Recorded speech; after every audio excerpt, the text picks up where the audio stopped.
자, 오늘 이제 다뤄야 될 그 공부의 제목이 성막과 교회입니다. 성막과 교회. 그래서 제가 수업 전에도 잠깐 먼저 들어온 분들하고 몇 마디 이제 드렸는데요. 본문을 보시면 여러분 그 노트에 나와 있는 본문이 출애굽기 25장부터 시작을 합니다. 그러니까 출애굽기 전체 본문은 40장으로 되어 있거든요. 그러니까 전체 40장 중에서 거의 15장이니까 퍼센테이지로 보면 굉장히 많은 퍼센테이지예요. 그렇죠? 거의 뭐 절반은 안 되고 한 40% 정도 이렇게 되는 그런 퍼센테이지가 성막 하나의 주제에 대해서 이렇게 이야기하고 있어요. 그래서 1장부터 24장까지 여러분이 편하게 쭉 읽어가시다가 갑자기 25장 돼가지고 탁 막히셨을 거예요. 그 막힌 이유는 뭐냐면 이제 사건도 더 이상 벌어지지 않고 아는 사람 이름 뭐 모세나 아론이나 뭐 이런 사람 이름 빼놓고는 다른 사람들 이름도 익숙하지 않고 그리고 일단 한 가지 또 익숙하지 않은 게 뭐냐면 숫자가 여러분 익숙하지가 않죠. 예, 무슨 큐빗 뭐 이렇게 큐빗이라고 나오는데 그 큐빗 단위가 또 우리가 일상적으로 쓰는 단위가 아니어서 여러분 그것을 이렇게 머릿속에 이렇게 떠올리시면서 아, 요만한 거구나. 뭐 우리 집 식탁만한 거구나. 아니면 식탁의 절반이구나. 우리 집 앞마당만 하구나. 뭐 이런 거를 짐작하기가 어려워요. 그러니까 여러분 머릿속에 아무 인포메이션이 없는 상태에서 그냥 계속 16장을 읽어 나가시기가 쉽지가 않으셨을 거예요. 그렇죠? 예, 제가 그걸 알죠. 자, 그래서 이제 성막을 우리가 배울 때 본문을 직접 다루는 것도 중요하지만 성막에 있어서 중요한 몇 가지를 저희들이 먼저 확인을 하면 다음번에 성막 본문을 여러분이 읽어 나가실 때는 조금 더 편안하게 읽어 나가실 수가 있겠다라는 생각으로 이제 이 공부를 준비했고요. 그렇게 해서 이제 제가 저 나름대로 이제 기준을 가지고 정리한 게 이제 그 5가지 기준이 있습니다. 5가지 이제 오늘 보시면 그 5가지가 오늘 공부할 거에 전부 다예요. 그러니까 이제 다음 시간부터는 여러분이 두 번째 페이지에 나오시는 두 번째 페이지에다 제가 이렇게 그림을 하나 실어놨죠. 성막의 그림인데요. 그 한글로 된 그림은 좀 적절한 게 없어서 할 수 없이 제가 그냥 영어로 된 그림 중에서 하나를 골라서 해놨는데 비교적 정확하게 그려져 있습니다. 이제 성막이 대충 그렇게 그려져 있고요. 거기 이제 그림 위에 이렇게 브라운 컬러나 검정색으로 보이시는 그 점점점점 돌아가면서 있는 것은 위에서 본 모습이기 때문에 이제 옆에서 보면 그게 기둥이 되겠습니다. 기둥. 그래서 기둥이고 위에는 이제 지붕을 걷으면 이런 모습이다라는 것을 이제 우리가 알 수가 있고요. 오늘은 이제 직접적으로 성막은 들어가지 않고 그 5가지를 중심으로 해서 우리가 꼭 알고 있어야 되는 성막에 대해서 좀 살펴보도록 하겠습니다. 자, 첫 번째는요. 성막을 영어로는 뭐라고 하죠? 영어로는 이제 태버너클이라고 하는데요. 태버너클이라는 단어는 여러분 좀 잘 쓰는 단어가 아닙니다. 그래서 이제 잘 쓰는 단어가 아니기 때문에 우리들이 잘 쓰는 단어로 좀 바꾸어 놓으면 그 단어가 뭐가 되냐면 텐트라는 단어가 돼요. 텐트. 예, 조금 비슷하긴 하지만 이제 여러분이 텐트는 금방 아시죠? 뭐 삼각형도 있고 원형도 있고 뭐 사각형 있고 다양한데 그러니까 직사각형의 텐트라고 보시면 되겠습니다. 자, 그런데 성막이 텐트라는 것이 뭐가 그렇게 중요한가? 이제 그 중요한 이유가 있는데요. 그 중요한 이유는 뭐냐면 여러분 텐트 하시면 텐트를 언제 치고 걷나요? 보통 집에 들어가셔가지고 집에 마루나 무슨 안방에다가 텐트를 치는 경우는 거의 없죠. 우리가 이제 뭐 애기들 재밌게 놀아주려고 이제 그 뭐 인디언 텐트 같은 거 이렇게 집에 꼬마 애들 있을 때 그런 걸 이렇게 하나씩 뭐 만들어 두고 한 그런 기억은 있는데 실제로 사람이 그 안에 들어가 있는 텐트를 생각해 보면 집 안에 있는 텐트가 생각나지 않고 다 어때요? 제가 지금 제 뒷배경으로 해놓은 그게 이제 광야의 모습인데 지금 저런 야외에다가 이제 아웃도어에다가 이제 텐트를 보통 이렇게 치는 것을 생각을 하게 되죠. 예, 그러니까 그 텐트를 또 한 번 치면 영원히 거기다가 이렇게 놔두는 것이 아니고 일정한 기간이 지나면 어떻게 해야 돼요? 다시 접어요. 그래서 이제 집으로 가져왔다가 다시 또 다음번에 텐트 칠 일이 있으면 장소가 바뀌면 그 다 바뀐 장소로 텐트를 들고 나가서 또 똑같이 치면 됩니다. 이게 되게 간단하죠. 예, 그런데 이게 바로 성막의 중요한 원리 중에 하나라는 거예요. 성막의 중요한 원리는 뭐냐면 성막은 기본적으로 고정된 건축물이 아니고요. 이동을 예상해서 만든 구조물입니다. 예, 그러니까 땅을 파고 뭐 기둥을 설치하고 콘크리트를 붓고 해서 거기서부터 올라가는 그런 건축물이 아니고 한 자리에서 펼친 다음에요. 얼마가 있든지 간에 일정 기간이 지나고 나면 다음번 목적지가 정해지게 되면 텐트를 접어요. 그리고 또 그 접은 텐트를 어디서 피게 되냐면 다음번 목적지에 도착해서 펴니다. 그런데 여러분 여기서 이제 한번 생각해 보시면 원래 있던 장소와 다음번 목적지에 옮기면 장소는 달라지죠? 그런데 장소는 달라지는데 한 가지 변함없는 사실은 뭐냐면 텐트를 치고 펴는 방식이에요. 장소가 바뀌었다 그래서 텐트를 펴는 방식이나 텐트 안에 있는 그 물건들의 순서가 전혀 바뀌지 않죠. 그렇죠? 장소만 달라지는 거예요. 그러니까 이게 바로 성막을 이해하는 아주 중요한 원리가 되겠습니다. 그러니까 오늘 여러분이 이제 민수기를 이제 성경 일독하시면서 아마 쭉 읽으셨을 텐데 읽으실 때 혹시 그 본문 중에서 이스라엘 백성들이 뭐 그 애굽을 나와가지고 홍해를 건너고 시내산 도착하고 그 다음에 뭐 어디에서 어디로 가고 어디에서 어디로 가고 그런 본문 혹시 읽으셨어요? 그런데 거기에 나와 있지는 않지만 그 옮기는 장소들마다 우리가 예상하건대 무엇을 분명히 했을 거냐면 접었던 텐트를 거기서 펴고 치는 일을 분명히 했을 겁니다. 거기 나오지는 않죠. 그렇죠? 예, 그러니까 민수기 본문에서도 거기 나오는 만약에 뭐 10번 옮겼다, 20번 옮겼다 그렇게 돼 있으면 그게 무슨 뜻이냐면 새로운 곳에서 하나님께서 말씀하신 그 성막을 10번, 20번 새로 폈다 이런 뜻이에요. 그게 그런데 교회하고도 상관이 있다라는 거예요. 교회. 예, 교회도 역시 마찬가지로 성막처럼 그 성막과 교회의 공통점이 제가 거기다 써놨죠. 하나님의 영광과 거룩하심을 드러내는 수단으로서 공통점이 있다는 거예요. 자, 그런데 이 말이 무슨 뜻이냐면 어떤 장소가 바뀌었다고 해서 장소가 바뀌면 그 장소마다 교회는 달라질 수 있죠? 그렇죠? 예, 동시에 한 교인이 두 개의 장소에 있을 수는 없잖아요. 예, 그러니까 한 곳을 떠나서 다른 곳에 있을 수는 있지만 교회가 존재하는 이유가 뭐냐면 하나님의 영광과 하나님의 거룩하심을 드러내기 위해서 존재한다는 거예요. 마치 성막이 광야의 이곳저곳을 그냥 아무렇게나 돌아다니는 것 같지만 하나님의 영광과 거룩하심을 드러내는 수단이었던 것처럼 오늘날의 교회도 하나님의 영광과 거룩하심을 드러내기 위해서 장소는 여러 장소가 있지만 각각의 장소에서 하나님이 원하시는 방식으로 펼쳐져 있다. 이렇게 이해하시면 되겠습니다. 자, 그러니까 어느 한 군데에서 고정된 건축물을 대표하는 성경의 건축물이 하나 나와요. 이게 뭔지 아세요? 물론 뭐 사람들이 세우고 있는 집이나 뭐 왕궁이나 이런 것도 이제 고정된 건축물이지만 대표적인 건축물 중에 한 곳에 고정되어서 이제 더 이상 옮기지 않는 것을 전제로 세워진 건축물이 하나 있었는데 그 건축물이 뭐냐면 바벨탑이에요. 바벨탑. 그러니까 바벨탑의 특징은 뭐냐면 한 군데에 고정되어 있는, 그러니까 떠나는 것을 기본적으로 예상한 구조물이 아니고 반대로 떠나지 않을 것을 예상하면서부터 밑에서부터 위로 쌓아 올라가는 그런 구조물이에요. 성막하고 다른 점은 뭐냐면 바벨탑에는 층이 있어요. 층. 그렇죠? 그러니까 1층이 있고 2층, 3층, 4층 쭉 몇 층인지는 모르겠지만 층이 있잖아요.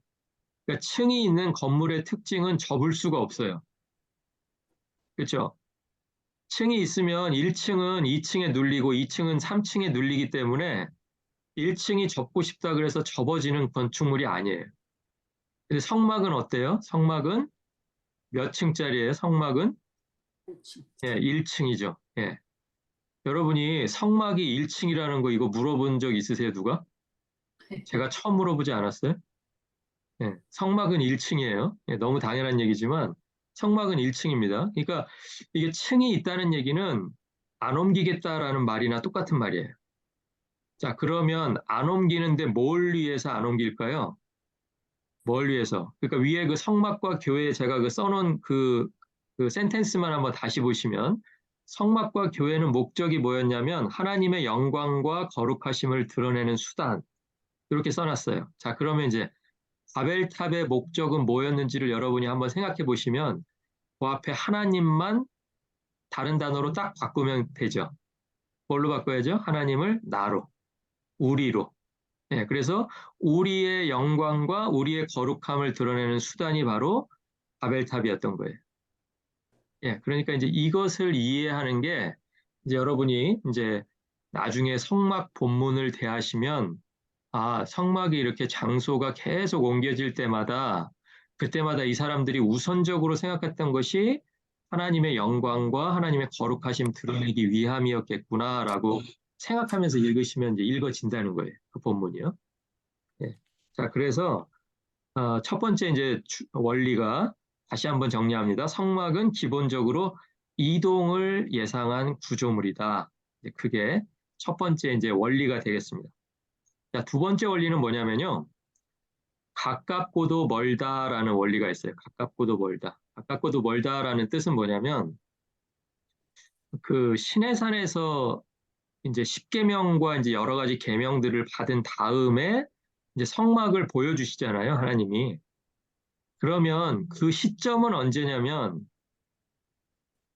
그 홍해를 건너 가지고 이제 가나안 땅으로 향해서 가는 초반이에요, 초반.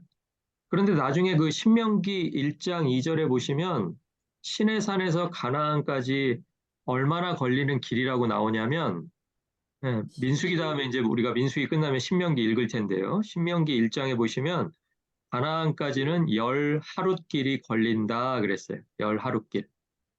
11일 정도가 걸리는 거예요. 그러니까 멀다면 멀지만 이스라엘 백성들이 광야에서 40년 생활한 거를 생각해 보면 이게 너무나 말도 안 되는 시간 아니에요? 아니, 어떻게 11일이면 갈 수 있는 거리인데 그 거리를 40년을 걸렸던 이유는 뭐예요? 40년이 걸렸던 이유는 첫 번째 그 이스라엘이 가나안 정탐하고 돌아와서 그들이 하나님이 들어가라고 하는 땅에 대한 믿음이 없었기 때문이에요. 그러니까 땅에 대한 믿음이 없었다는 것은 그 땅으로 인도하신 하나님에 대한 믿음이 없었다는 말이기도 해요. 예, 그러다 보니까 이 믿음 없는 상태로 가나안에 들어가면 큰일 나죠. 가나안은 지금까지 건너온 광야와는 다른 곳인데 믿음이 없는 상태에서 들어가면 믿음이 있는 상태에 들어가도 그 믿음 지키기가 어려운 땅인데 믿음이 없는 상태에서 들어간다면 그냥 가나안에 이미 살고 있었던 사람들하고 아무런 차이가 없는 거예요. 똑같은 거예요. 예, 그러니까 하나님께서 그대로 뒤로 돌아 해가지고 이 사람들을 다시 광야로 돌려보내신 그 그 일이 있었다라는 거예요. 자, 그러니까 우리가 지금 한번 생각을 해보면 시내산에서 가나안까지는 그 열 하룻길이라고 돼 있는 것과 마찬가지로 하나님께서 교회를 세우시겠다고 말씀하신 그 상황을 생각해 보면 마태복음 16장 18절에 이제 베드로의 고백 위에 하나님께서 이 반석 위에 내 교회를 세우겠다라고 말씀하시는 그 장면이에요. 마태복음 16장 18절입니다. 그런데 그 교회를 세우시겠다고 하는 그 장면에서도 하늘나라는 이미 가까이 왔다라고 세례 요한도 이야기했고 예수님도 계속해서 전했던 것을 우리가 알 수가 있어요. 그러니까 우리가 하늘나라가 이미 가까이 왔다면 굳이 교회를 세울 필요가 있을까? 마찬가지로 가나안 땅이 이미 이렇게 가까운 곳에 있었다면 아니 10하루 가기 위해서 이 어려운 성막 이해도 잘 안 되는 16장을 읽고 또 읽어봐도 이게 머릿속에 쏙 안 들어오는 이것을 가르쳐 주실 필요가 있었을까? 이렇게 생각하실 수가 있잖아요. 예? 그런데 이제 그 가르쳐 주실 필요가 뭐냐면 그 다음 이제 세 번째 원리에서 나오는 거예요. 자, 그러니까 성막은요, 가까운 거리, 가까운 시간인데 왜 이것이 필요했을까를 처음에는 이해하기가 어려워요. 마치 마지막 때가 이미 가까웠는데 하나님께서 왜 베드로의 고백 위에 교회를 세우셨을까? 그냥 구원할 사람들 구원해버리고 구원 못 받을 사람들은 구원 못 받게 내버려 두시면 되는데 왜 교회라는 것을 만드셔서 마지막 때를 계속해서 가게 하시는지 그게 바로 이제 우리가 성막에 대해서 배우는 이유이기도 해요. 자, 그래서 이제 세 번째는 뭐냐면 예상된 불신이라는 거예요. 그러니까 두 번째 원리와 세 번째 원리는 여러분이 이제 묶어서 같이 생각하셔야 됩니다. 이게 무슨 말이냐면 아까 그 시내산에서 가나안까지가 10하룻길 걸렸다 그랬잖아요. 그러면 이제 애굽에서 포로로 생활하다가 시내산까지 올 때가 몇 달이 걸렸냐면 그때까지가 출애굽 이후에 3달이에요. 3달. 3달 동안 이제 여러분이 잘 아시는 대로 홍해 건넜죠. 홍해 건넌 다음에 뭐 마라라는 곳에서 이렇게 물이 쓰다고 불평했죠. 그러다가 뭐 엘림이라는 곳에서는 또 종려나무도 있고 뭐 샘도 있고 그래가지고 잠깐 기뻤었죠. 근데 거기 머무르지 않고 또 걸었죠. 뭐 이런 일들이 있었단 말이에요. 이제 그렇게 하다가 이제 시내산까지 오게 됐는데 그때까지 시간이 얼마냐면 3개월이에요. 3개월. 그리고 나서 하나님께서 모세를 통해서 설계도를 주시고 이제 성막을 짓게 하시는 거예요. 자, 그러면 하나님은 앞으로의 시간들을 내다 보셨다는 거예요? 아니면 모르셨다는 거예요? 내다보셨죠. 내다 보신 거죠. 그러니까 내다 하나님은 지금 앞으로 너희들이 여기서부터 이제 10하루 만에 못 간다라는 것을 이미 그 전에 내다보고 그러면 10하루 만에 못 가는 그 길을 다시 돌아왔을 때 이 사람들이 몇 년을 버텨야 됐어요? 40년을 버텼어야 되잖아요. 그러니까 사람들이 10하루 만에 갈 수 있는 길이라는 걸 알고 있는데 40년을 돌아가야 된다면 사람들의 마음 상태가 어떨까요? 돌다 지쳐가지고 이제 왜 도는지도 모르고, 그렇죠? 그리고 중간에 우리는 이제 아예 가나안으로는 못 가는 사람들인가 보다. 그러고 이제 포기하고, 진짜로 포기하려 그랬죠. 그래서 중간에 보면은 여러 번 계속해서 우리 애굽으로 갑시다, 애굽으로 갑시다. 그런 적이 많았잖아요. 거기다 모세까지 죽이고 새로운 사람을 세워서 애굽으로 가려고 하는 그런 시도들까지 있었잖아요. 그런 걸 본다면 만약에 성막을 만들어 주시지 않았다면 이스라엘 백성들이 중간에 포기했을 때 너희들이 꼭 다음에 가야 되는 장소가 있다는 걸 알려줄 방법이 없는 거예요. 예, 40년의 세월이 지나면서 사람들이 우리가 처음에 애굽에서 왜 나왔지? 이제 요거부터 이제 흐릿해지는 거예요.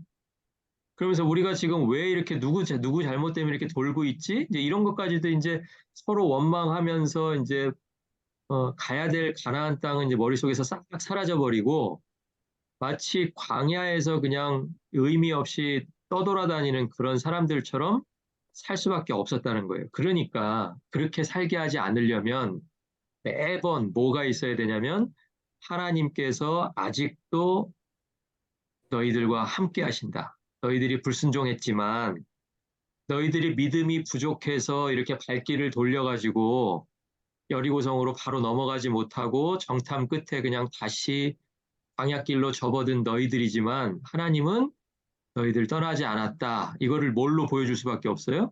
성막으로 보여줄 수밖에 없는 거예요. 여러분 아셨죠? 예, 그러니까 성막이 있었기 때문에 매번 마음이 좀 풀어지려고 할 때마다 또 광야에서는 마음이 쉽게 막 풀어지죠? 불평이 생기고 상황이 자꾸 눈에 들어오고 남들의 잘못이 막 크게 보이고 남 탓하게 되고 막 이렇단 말이에요, 광야가. 근데 그럴 때마다 하나님께서 너희들 마음이 풀어졌구나. 다시 한번 이제 다른 곳으로 끌고 가셔가지고 거기서 또 뭐를 해야 돼요? 아까 맨 처음에 말씀드린 거. 새롭게 성막을 다시 펼쳐서 거기다가 만들어야 돼요. 그 만들면서 뭘 또 확인할 수밖에 없어요. 아, 우리 가운데 하나님이 아직도 계시는구나. 불기둥과 구름기둥으로 임재하시는구나. 이거를 확인하고 다시 또 마음을 좀 추스려보고 가다듬어보고 또 그러다가 사람이니까 어때요? 또 마음이 또 흐트러지겠죠. 언젠가는. 그러면 또 그때쯤 되면 하나님이 어떻게 해요? 또 한번 다시 가자. 그래가지고 다시 또 새로운 장소에 가서 접었던 그 성막을 다시 펼쳐놓고 다시 세우게 하시고. 그러니까 이게 어떻게 보면 그냥 의미 없는 일의 반복인 것 같지만 그 중간중간 그렇게 끊어서 반복해주지 않으면 사람들이 그냥 불평하다가 생을 끝낼 수밖에 없는 그런 사람들이었기 때문에 어떻게 보면 이게 성막이 하나님의 은혜다. 이것을 저희들이 이제 깨달을 수가 있는 거죠. 좀 어려워요? 네, 어렵지 않으실 거예요. 그러니까 이제 성막의 의미는 뭐냐면 임마누엘이라고 하는 그 하나님의 약속. 임마누엘의 약속을 하나님이 누구에게 주셨어요? 야곱에게 주셨죠. 아브라함에게 주셨고 이삭에게 주셨고. 그런데 지금 400년 이상 흐른 이 출애굽 시대, 광야 시대에도 하나님이 똑같이 임마누엘이라는 것을 성막이 보여주고 있었다라는 거예요. 그럼 오늘날에는 뭐가 그 임마누엘을 보여줘야 될까요? 교회가 그 역할을 해야 되는 거죠. 사람들이 교회에 오면, 사람들이 교회를 보면, 아, 하나님이 아직도 살아 계시는구나. 그렇게 믿도록 그렇게 우리가 살아야 된다라는 거예요. 제가 지난주 설교에도 말씀드렸지만 세상 사람들은 그냥 실패하면은 금방 하나님 없다 그러고 하나님 안 계신다 그러고 그렇게 얘기해요. 그건 세상이니까 그럴 수 있어요. 그런데 교회가 그렇게 이야기하지 않으면 되는 거예요. 그런데 이제 나중에는 이제 교회마저도 아, 하나님이 이제 역사 안 하시는구나. 하나님 우리와 함께 하지 않으시는구나라고 이야기하니까 그게 문제가 되는 거지. 우리가 믿음으로 그것을 고백한다면 교회를 바라보는 세상이 아, 아직도 하나님이 계시는구나. 저들은 하나님을 지금도 붙들고 있구나라고 볼 수밖에 없다라는 거예요. 근데 광야에서 그 역할을 했던 그 건축물이 뭐냐면 바로 성막이라는 거예요. 그 성막 안에 있는 지성소에 하나님의 임재가 있을 때마다 아, 그렇지. 우리들이 이렇게 불평하고 살 때가 아니고 어떻게 해요? 다시 가나안 땅으로 들어갈 그 시간 기다리면서 살아야지, 참아내야지, 이렇게 다시 한번 다짐할 수가 있었다는 거예요. 예, 그런데 이제 또 말씀드리지만 사람이니까 또 연약해서 또 넘어지고 불평하고 또 옆 사람 탓하고 그렇게 되면 또 하나님이 다시 한번 새로운 장소에서 성막을 통해서 하나님의 은혜, 하나님의 임재를 보여주셨다라는 것이 이제 성막을 통해서 우리가 알 수 있는 세 번째 원리가 되겠습니다. 이 두 번째, 세 번째 원리를 이제 같이 여러분이 묶어서 그렇게 이해하시면 되겠습니다. 그리고 이제 그 네 번째 원리가 이제 굉장히 중요한데요. 어, 우리가 이제 나중에 25장부터 쭉 이제 살펴나가다가 출애굽기가 40장에서 끝이 나요. 그럼 이제 당연히 성막 이야기도 끝이 나니까 이제 성막의 완성 부분이 어딘가에는 기록되어 있겠죠? 네, 저희가 이제 작년 12월에 읽어서 며칠 읽으셨는지는 기억은 가물가물하겠지만 40장 끝부분을 떠올려 보면 거기에 이제 성막이 다 완성되었다라는 그 기록된 부분이 있었어요. 자, 그런데 성막의 각 부분들을 이야기하면서 뭐라고 계속 반복해서 이야기하냐면 여호와께서 명령하신 대로 되니라 뭐 이렇게 돼 있어요. 그러니까 예를 들면 이런 거예요. 성막 안에 뭐가 있냐면 뭐 지성소도 있고 성소도 있고 번제단도 있고 뭐 그 진설상 떡을 올려놓는 상도 있고 그렇잖아요. 근데 각 부분을 이렇게 만들었습니다라고 한 다음에 여호와께서 모세에게 명령하신 대로 되니라 이렇게 있어요. 이 반복이 몇 번 돼 있냐면 이제 요건 여러분이 한번 찾아보시면 좋은데요. 제가 찾아보니까 7번 반복이 돼 있더라고요. 7번. 그러니까 똑같은 말이 7번 반복이 돼 있어요. 저는 그러면서 이제 이게 뭐랑 똑같다고 생각을 했냐면 창세기 1장에 보시면 하나님이 태초에 하나님이 천지를 창조하시니라라고 이제 그 뒤에 창조의 사역에 대해서 쭉 나오잖아요. 첫째 날, 둘째 날, 셋째 날. 그런데 이렇게 날짜가 바뀔 때마다 반복적으로 거기 등장하는 단어가 있는데 그게 뭐냐면 그대로 되니라라는 말이에요. 그대로 되니라. 예. 보시기에 좋았더라. 그대로 되니라. 뭐 이런 말들이 반복이 돼 있다는 거예요. 몇 번일까요? 7번. 예, 제가 7번이 아니면 이거 물어보지 않죠. 7번이니까 이게 신통방통해서 여기다 써놓은 거예요. 야, 그러니까 하나님께서 성막을 만드신 그 하나님도 똑같이 어떤 하나님이다? 태초에 천지를 창조하신 창조주 하나님이 성막도 만드신 거예요. 그렇죠? 그러면 교회는 또 누가 만드신 거예요? 태초에 천지를 창조하신 그 창조주 하나님이 신앙의 고백 위에 교회를 세우신 걸 거예요. 틀림없이. 그렇죠? 예, 그러니까 성막 부분을 읽으실 때, 아, 뭐라고 전달한 내용은 우리들이 일일이 기억하고 이해하기 어렵더라도 그 성막이 지어져 가는 과정이 끝날 때마다 항상 뭐라고 반복이 되냐면 여호와께서 명령하신 대로 되었구나. 마치 천지가 모든 것이 그대로 되었던 것처럼 하나님이 명령하시면 빛이 있으라 그러면 빛이 있었던 것처럼 네, 그렇게 성막도 창조되었고 오늘날의 교회들도 그렇게 지어져야 된다는 거예요. 자, 그래서 여호와께서 명령하신 대로가 기록되어 있다는 것을 기억하는 것이 중요합니다. 그러니까 성막, 교회, 그게 또 이제 공통점이 또 한 가지가 생긴 거죠. 그러니까 이제 여러분 네 번째 원리는 성막이 지어진 네 번째 원리는 새로운 창조라는 원리가 되겠습니다. 그러니까 이스라엘 백성들은요, 역사 속에서 이 성막 이전의 역사는 어떤 역사였나요? 성막 이전을 좀 돌아보면, 물론 이제 직전에는, 직전에 성막을 만들기 직전에 이제 시내산 아래에 이제 쭉 모여서 모세 혼자 이제 시내산으로 올라가고 내려와서 이제 계명들을 전달하고 이제 이런 역사죠. 아직은 이제 불순종은 나타나지 않았어요. 예상된 불순종은 있었지만 아직 불순종은 구체적으로 드러나지는 않았어요. 그런데 그거보다 역사를 조금 더 전으로 가보면 어떤 역사가 있냐면 애굽에서 종살이하던 역사가 있어요. 400년 동안. 그렇죠. 크게 본다면 그 역사가 성막 이전의 역사예요. 그래서 창조하고 성막하고 같이 놓고 본다면 창조 이전 상태는 어떤 상태였나요? 천지가 창조되기 이전 상태는 흑암이 깊음 위에 있고 하나님의 신은 수면 위에 운행하더라. 이 구절이 나오잖아요. 그러니까 모든 것이 무질서와 혼란과 혼돈과 이런 것 속에 빠져 있는 상태가 마치 뭐랑 똑같냐면 하나님의 백성들인데 하나님 제대로 섬기지 못하면서 애굽에서 종살이 할 때의 모습. 그게 바로 창조하시기 이전의 우주의 무질서의 상태와 똑같았다라는 거예요. 그러니까 그 무질서를 질서로 만드시고 무에서 유를 창조하신 하나님이 이제 이스라엘 백성들을 애굽으로부터 구원해 내셔서 성막을 만들게 하셨다면 교회의 이전 상태는 뭐예요? 교회가 세워지기 이전 상태는 뭐예요?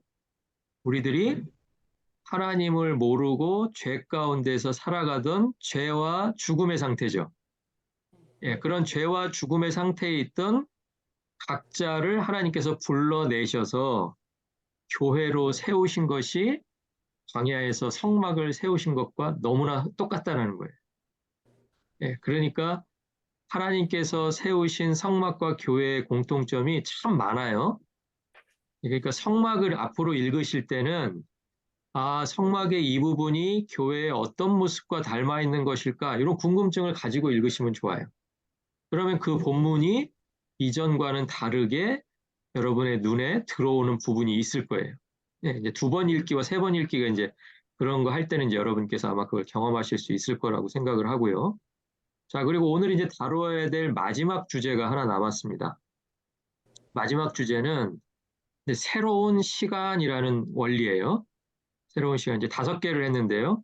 앞에서부터 텐트, 가깝고도 멀다, 그 다음에 예상된 불순종, 그 다음에 새로운 창조, 그리고 마지막으로 새로운 시간이라는 원리예요. 자, 새로운 시간은 뭐냐면 제가 40장까지 미리 이제 공부를 준비하면서 한번 쭉 읽어 내려가 봤는데요. 거기에 뭐가 나오냐면 성막이 다 세워진 날짜가 나와요. 날짜가 나오는데 거기 뭐라고 되어 있냐면 40장 17절에 보시면 둘째 해 첫째 달 초 하루에 성막이 세워졌다 이렇게 되어 있어요. 여러분 이게 둘째 해라는 거는 뭐로부터 둘째 해라는 거예요? 뭐로부터? 애굽에서 나온 시간으로부터 둘째 해라는 거예요. 그 이전에도 시간이 있었겠죠. 이때 뭐 이렇게 시간이 만들어진 건 아닐 거 아니에요. 이스라엘의 역사에서 보면 이 사람들이 아브라함도 알고 이삭도 알고 야곱도 아니까 아브라함이 가나안을 들어오던 시대를 첫 해라고 할 수도 있을 텐데 그때를 첫 해라고 기억하지 않고요. 이스라엘이 역사 속에서 언제를 첫 해라고 기억을 하냐면 애굽에서 종살이에서 풀려났을 때. 그러니까 천지 창조로 따지면 혼돈과 흑암으로부터 빛이 짠 하고 등장했을 때 그때를 천지 창조의 첫 번째 시간으로 보는 거예요. 교회도 마찬가지로 죄와 죽음 가운데 있었던 내가 하나님으로부터 복음의 부르심을 들었을 때 그때 빛이 나에게 비추었을 때 그때가 나의 시간의 시작인 거예요. 그러니까 어떤 사람은 뭐 40대 믿었으면 40대 이전의 삶이 있었겠죠. 30대도 있었을 거고 20대, 10대 태어나는 시간도 분명히 있어요. 그런데 교회에게 중요한 시간은 언제부터 카운트가 된다는 거예요. 언제부터? 하나님께서 우리를 구원해 주신 시점으로부터. 그때부터 우리는 시간을 카운트하기 시작한다. 이게 이제 우리가 의미 있게 보는 새로운 시간이라는 거예요. 자, 그런데 그 둘째 해만 중요한 게 아니고요. 둘째 해 몇 월 며칠이에요? 1월 1일이에요. 아, 근데 이게 너무 신기하지 않아요? 어떻게 건축물을 이렇게 막 짓다 보니까 우연히 1월 1일이 됐을까요? 저는 그렇게 된 것 같지 않아요.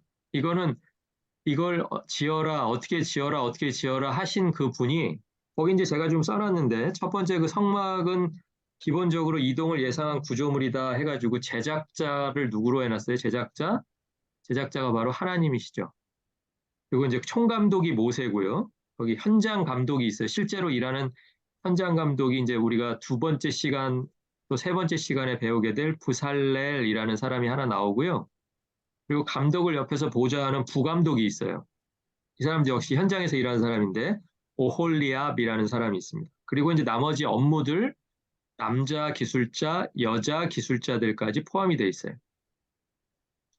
그런데 남자 기술자, 여자 기술자, 현장 부감독, 현장 감독, 심지어는 총감독까지도요. 이 성막이 언제 지어질지에 대해서 알 수가 없어요. 누가 이야기해 주시지 않으시면. 그 제작자가 이야기해 주시지 않으시면 왜냐하면 이거를 이렇게 지어라라고 말이 떨어져야 그걸 그대로 지을 수 있잖아요. 내가 빨리 짓고 싶다고 해서 빨리 짓는 게 아니에요. 12월 달 중으로 빨리 짓고서 12월 말에는 놀아야지 그렇게 한 게 아니에요. 그러니까 이 날짜는 1월 1일 날 성막이 완성됐다라는 건 하나님이 새로운 해를 시작하는 그 새로운 시간과 성막의 완성을 맞추신 거예요. 그렇죠? 이건 모세가 맞춘 것도 아니고요. 현장 감독이나 부감독, 기술자들이 맞춘 게 아니고 제작을 전체적으로 지휘하신 하나님께서 이 새로운 시간을 만드신 거예요. 그럼 만드신 이유가 있어야 되겠죠. 왜 이렇게 만드셨을까요? 만드신 이유는 뭐냐면 성막을 새롭게 만든 그 시점이 너희가 한 해를 새롭게 살아가야 될 출발점이다라고 말씀하시기 위해서 만든 거예요. 그러니까 똑같이요. 천지를 창조하신 시점이 이전에 뭐 흑암 중에 있었던 혼돈 가운데 있었던 무질서 중에서 있었든지 그런 거 상관없이 이제부터 의미 있는 시간은 언제부터 시작인 거예요? 빛이 쫙 출현하면서부터 하나님께서 빛이 있으라라고 말씀하신 그때부터 의미 있는 시간이 출발하는 거죠. 그 이전에는 뭐 얼마나 오랫동안 우리들이 흑암 가운데 있었는지 뭐 그런 건 따질 필요 없잖아요. 그렇죠? 근데 성막도 마찬가지예요. 성막을 짓기 이전에 여러 시간들을 다 겪어왔겠죠? 애굽에서 뭐 종살이 할 때 종살이 하면서도 또 남의 눈치 보고 살살 또 나쁜 짓도 했을 거고 뭐 별의별 시간들이 다 있었을 거 아니에요. 개인적으로 어려운 일도 겪었을 거고 좋은 일도 있었을 거고 뭐 별의별 시간들이 다 있었을 거 아니에요. 그런데 하나님의 백성으로서 의미 있는 시간은 언제부터가 시작이냐면 성막이 완성되고 나서부터의 시간이 진짜 새로운 시간의 시작이라는 거예요. 자, 그러니까 우리가 똑같은 원리를 교회에 적용해 본다면 우리가 교회잖아요. 그죠? 오늘 공부를 하고 있는 저희가 교회인데 저희에게 의미 있는 시간이 언제부터 시작됐다라고 봐야 된다는 거예요. 언제부터? 우리를 하나님께서 교회로 만드신 그 시점부터. 그러니까 우리들이 교회로 부르심 받기 이전에 우리가 기억하는 시간이 분명히 있죠. 하나님 앞에 나오기 전에 내가 내 마음대로 살던 시간이 있잖아요. 예. 근데 그 시간이 우리가 의미 있는 시간이 아니고 우리에게 비로소 의미 있는 시간은 언제냐면 내가 하나님 앞에 교회로 서 있기 시작한 바로 그때부터. 그때부터가 이제 우리 삶에서 의미 있는 시간이 시작되는 시점이라고 할 수가 있겠습니다. 자, 그런데 이제 문제가 하나 있어요. 제가 이제 이것만 하고 오늘은 마칠 거예요. 오늘 어쩌면 조금 일찍 마칠 수도 있어요. 네. 뭐 여러분이 좋아하실지 싫어하실지 모르겠지만 어쨌든 그 아까 제가 처음에 뭐를 하나 말씀드렸냐면 성막은 한 번 짓고서 거기에 고정되는 건축물이 아니라고 했죠. 계속해서 이동을 하게 됩니다. 그러니까 성막이 한 번 완성되었다고 그래서 완성된 성막을 언젠가는 접는 날이 오겠죠. 자, 보세요. 제가 무슨 얘기 하려고 그러냐면 1월 1일, 둘째 해 1월 1일에 성막이 시내산 앞에서 이렇게 완성이 됐습니다. 그렇죠? 완성품이에요. 그러면 그 완성품이 계속 그 자리에 완성품인 채로 있어요? 아니죠. 언제 접어요? 다음번 장소로 떠나자라고 말씀하시면 그때 완성했지만 다시 접어야 돼요. 접어가지고 그 레위 지파 세 집안 사람들이 두 지파는 마차에다가 끌고 너무 무거워가지고 기둥 같은 건 손으로 못 들고 가요. 무거워서. 그래서 기둥 같은 거 싣고 천막 들고 이런 사람들은 마차를 사용하게 해줬고요. 그리고 고라자손 같은 경우는 마차를 주지 않고 직접 어깨에다가 메고 가라라고 말씀해 주셨어요. 자, 그렇게 해서 다음 장소에 도착하면 거기에 몇 월 며칠인지는 모르지만 새로운 장소에 가서 또 뭐를 해야 된다고요? 하나님이 말씀하신 대로 성막을 다시 펼쳐서 세우는 일을 또 해야 돼요. 그렇죠? 그러면 자, 여기서 중요한 게 뭐냐면 이 옮기고 세우고 하는 사이사이의 시간들을 사람들이 항상 새로운 마음으로 살아가기가 어렵죠. 예를 들어서 어느 장소에 40년이라고 보면 뭐 1년을 머무를 수도 있고 몇 달을 머무를 수도 있고 아니면 몇 년을 머무를 수도 있지만 새해 1월 1일 같은 마음으로 우리들이 똑같이 다음번 텐트 접을 때까지 있을 수가 있겠어요? 그건 불가능하잖아요. 그럼 중간에 또 불평하고 새로운 마음 주셔가지고 이제 우리에게 의미 있는 시간 살아보자 으쌰으쌰 했는데 벌써 한 2월 달 접어들면 마음이 느슨해지고 그렇잖아요. 그런데 하나님께서 너무나 놀랍게도 다음번 장소에 새롭게 펼치는 그 순간에 뭐가 또 시작되는 거예요? 새로운 시간이 또 시작되는 거예요. 이게 놀라운 거예요. 그러니까 이 사람들은요, 그때부터는 또 뭐만 기억하면 되냐면, 우리들 안에 지금 임마누엘 대신 하나님께서 우리와 함께 계시고, 우리에게 의미가 있는 시간은 이제부터 시작이다라고 살면 되는 거예요.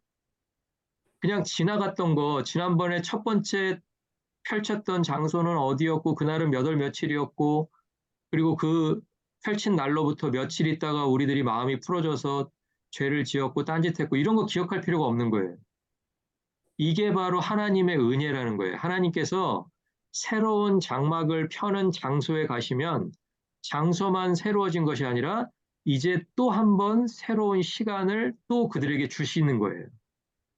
그러니까 우리들은 늘 불순종하고 늘 잘못 가고 하는 것 같지만 그때그때마다 하나님께서 우리들에게 새로운 기회를 주시기 때문에 우리가 사는 거지. 우리들이 처음 그 둘째 해 1월 1일부터 우리들이 어떻게 살아왔는지를 하나님이 쭉 합산을 해버리시면 우리는 하나님 앞에서 서 있을 수가 없죠. 그렇죠? 예. 그러니까 장막을 그냥 접었다 폈다만 하는 시간이 되는 거예요. 그러니까 여러분, 성막은요, 그냥 접었다 폈다 하는 그런 건축물이 아니고요. 한 번 접을 때마다, 한 번 펼 때마다 하나님의 은혜를 접고 은혜를 펴는 거예요. 그러니까 새로운 펴는 장소에 가면요. 지난 날을 하나님께서 용서해 주시는 거예요. 지난 날의 나. 그걸 끌고 와가지고 너 지난번에 잘못했으니까 여기서 또 잘못할 거지가 아니고 지난번에 잘못한 것을 내가 잊었으니까 이제부터는 너희들에게는 새로운 시간이다. 새로운 의미를 가지고 살아갈 수 있다라고 격려해 주시는 장소. 그게 바로 성막이라는 거예요. 그러니까 그 원리, 다섯 번째 원리를 그대로 가져와서 적용을 해보면 교회에도 똑같이 적용할 수 있겠죠? 그러니까 우리가 교회를 통해서 하나님 앞에 예배를 드리잖아요. 여러분이 첫 번째 예배라고 기억할 수 있는 예배가 물론 있으시겠지만, 그렇죠? 저희 교회도 무슨 첫 번째 예배가 있지만, 진짜 의미 있는 시간은 언제 시작되냐면, 우리들이 마지막 드린 예배로부터, 그때부터 우리의 의미 있는 시간이 시작된다는 거예요. 그 앞에 수많은 예배들도 중요한 예배였지만, 우리에게 있어서 가장 의미 있는 예배는 뭐예요? 여러분이 드리신 가장 마지막 예배. 그러니까 지금 우리는 어디와 어디 사이를 살아가는 거냐면 가장 마지막에 드린 예배와 앞으로 드릴 첫 예배 사이를 우리는 살아가고 있는 거예요. 여기서 어떻게 살든 제가 분명히 아는 것은 뭐냐면 하나님께서 이 첫 번째 예배를 통해서 또 새로운 기회와 또 새로운 시간을 주실 거예요. 이게 놀랍죠? 예, 그러니까 여러분이 성막을 읽으실 때는 이 다섯 가지 원리를 좀 기억하고 읽으셨으면 좋겠습니다. 다섯 가지 말고도 원리가 뭐 더 있을 수 있겠지만 저는 그냥 제 실력으로는 이렇게 다섯 가지만 뽑아봤어요. 저는 이 다섯 가지만 기억을 해도 성막 본문이 훨씬 더 우리에게 의미 있게 제가 아까도 말씀드렸지만 재미있지는 않을 수 있어요. 재미는 없을 수 있지만 의미는 찾을 수 있다. 그리고 우리가 제일 중요한 거 우리가 지금 현재 살아가고 있는 교회와 그리고 출애굽기가 이야기하고 있는 성막을 자꾸 제가 연결시킬 거예요. 의미로 또 장소로 또 모양으로 계속 연결을 시킬 텐데 이제 두 번째 시간과 세 번째 시간을 통해서 이제 그것을 하게 될 텐데요. 그 일들을 통해서 여러분이 더 성막하고 좀 더 친숙해지고 그리고 성막에 대한 본문이나 설교를 들으실 때나 이제는 지루함이나 좀 어색함이 아니고 아, 성막이 우리 교회와 내가 교회된 것과 이렇게 연관이 있었구나라는 생각을 하시면서 본문을 읽으시고 또 설교를 들으실 수 있으면 너무 좋겠다. 그 생각이 들고요. 오늘 이 다섯 가지 주제, 제가 다시 한번 리뷰해드리면, 성막은 기본적으로 이동을 예상하고 만든 구조물이다. 그리고 또 한 가지 거기에다 덧붙이자면, 성막에는 층이 없다. 그냥 단층이다. 단층으로 만든 이유는 이동하기 편리하기 위해서, 이동을 가능하게 하기 위해서. 그리고 성막을 만들었지만 우리들이 가야 할 길, 마지막 때 하나님의 심판날이 되기까지는 가까운 듯 하지만 또 먼 거리가 있다라는 거. 마치 시내산에서 가나안까지 10하루길이었지만 그들이 실제로 이동했던 시간은 40년이었다는 것을 우리들이 기억을 해야 됩니다. 그리고 성막이 만들어진 시점이 우리가 불순종하고 나서 하나님이 후속 조치로 성막을 만드신 게 아니고 하나님이 미리 아셔서 그때 가면은 우리들이 중간에 포기하거나 낙심하거나 다시 애굽으로 돌아가야 되겠다고 하실 것까지도 이미 예상하시고 그렇다면 내가 이 사람들에게 임마누엘 된 것을 보여줄 수 있는 눈에 보이는 무엇인가가 있어야 되겠구나라고 생각하셔서 이 시내산 계명을 주신 직후에 성막에 대한 모양과 그 구조를 모세를 통해서 알려주셨다. 이제 이 사실이 세 번째 원리고요. 그리고 네 번째 원리는 하나님께서 천지를 창조하셨던 때 그 하나님의 명령대로 다 되었던 것처럼 성막도 하나님께서 말씀하신 대로 그대로 되었다면 우리들의 교회도 오늘 내가 하나님의 교회로 세워지는 것도 나의 결심으로 세워지는 것이 아니라 또 옆 사람의 격려로 세워지는 것이 아니라 하나님이 세우라고 하신 그 모양 그대로 세워져야 된다라는 게 그게 네 번째 원리고요. 그리고 다섯 번째는 성막이 여러 번 세워졌다는 뜻은 세워질 때마다 마치 첫 번째 성막을 하나님께서 1월 1일이라고 하는 새로운 시간에 맞추어서 주셨던 것처럼 어느 장소, 어느 곳에서 새로운 성막이 펼쳐지더라도 하나님께서 이전 삶을 기억하지 않으시고 우리에게 새로운 시간을 열어주셔서 새로운 은혜 가지고 살아가게 해주시는 것과 마치 오늘 교회도 새로운 예배와 예배 사이를 살아가면서 하나님께서 매 예배 때마다 새로운 은혜를 주셔서 우리들에게 새로운 시간을 살아가게 해주시는 것과 너무나 흡사하다 하는 그 원리, 다섯 가지 원리를 말씀을 드렸습니다. 오늘 사실은 뭐 내용은 제가 적다고 생각하지는 않습니다. 이 내용을 여러분의 것으로 잘 만드시고요. 성막을 저희들이 어려워하지 않는 첫 걸음이라고 생각을 하고요. 여러분이 다섯 가지 원리를 잘 여러분의 삶에 적용하셔서 앞으로 성막 본문 읽으실 때 또 말씀 들으실 때 여러분이 도움 받으실 수 있기를 바라고요. 오늘 수업은 여기서 마치겠습니다. 다음 목요일 날 7시 45분에 성막과 교회 두 번째 시간 준비해서 여러분과 만나도록 그렇게 하겠습니다. 공부하시느라고 수고 많으셨습니다. 감사합니다. 감사합니다. 감사합니다. 수고하셨습니다.